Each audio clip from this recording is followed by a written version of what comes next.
പ്രിയപ്പെട്ട സഹോദരി സഹോദരന്മാരെ, ഞങ്ങൾ നിങ്ങൾക്കായി ഒരു സദ്വാർത്തയുമായിട്ടാണ് വന്നിട്ടുള്ളത്.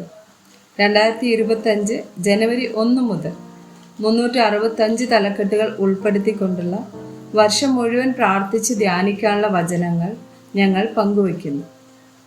എല്ലാ ദിവസവും ഞങ്ങൾ ഒരു തലക്കെട്ടും അതുമായി ബന്ധപ്പെട്ട വചനങ്ങളും അയച്ചു തരുന്നതായിരിക്കും. വചനങ്ങൾ കേട്ട് ധ്യാനിച്ച് അനുഗ്രഹം പ്രാപിക്കാൻ ഞാൻ നിങ്ങളെ പ്രോത്സാഹിപ്പിക്കുകയാണ്. ദയവായി സബ്സ്ക്രൈബ് ചെയ്യുകയും നിങ്ങളുടെ കൂട്ടുകാരുമായി പങ്കുവയ്ക്കുകയും ചെയ്യുക. നന്ദി.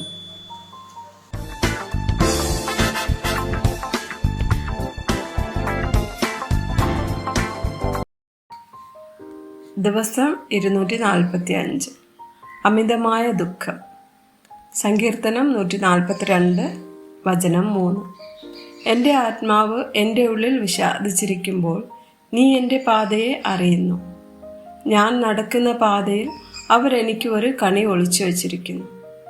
സങ്കീർത്തനം 55 വചനം 22. നിന്റെ ഭാരം യഹോവയുടെ മേൽ വെച്ചുകൊള്ളുക, അവൻ നിന്നെ പുലർത്തും. നീതിമാൻ കുലുങ്ങിപ്പോകുവാൻ അവൻ ഒരു നാളും സമ്മതിക്കയില്ല.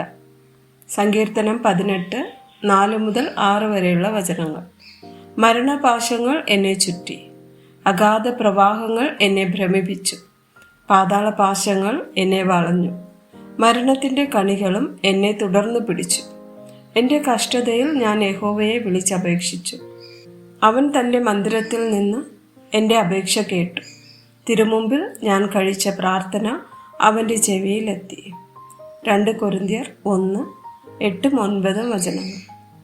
സഹോദരന്മാരെ, ആസ്യയിൽ ഞങ്ങൾക്ക് ഉണ്ടായ കഷ്ടം നിങ്ങൾ അറിയാതിരിപ്പാൻ ഞങ്ങൾക്ക് മനസ്സില്ല.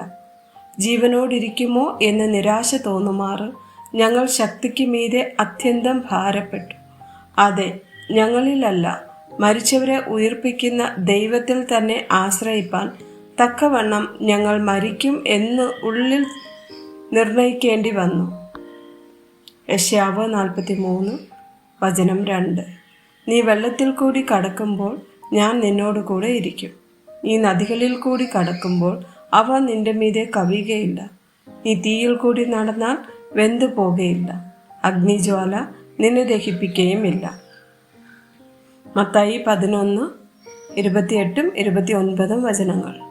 അധ്വാനിക്കുന്നവരും ഭാരം ചുമക്കുന്നവരും ആയുള്ളവരെ എല്ലാവരും എൻ്റെ അടുക്കൽ വരുവിൻ, ഞാൻ നിങ്ങളെ ആശ്വസിപ്പിക്കും.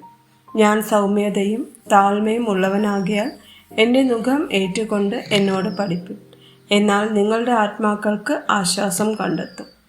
ആമേൻ.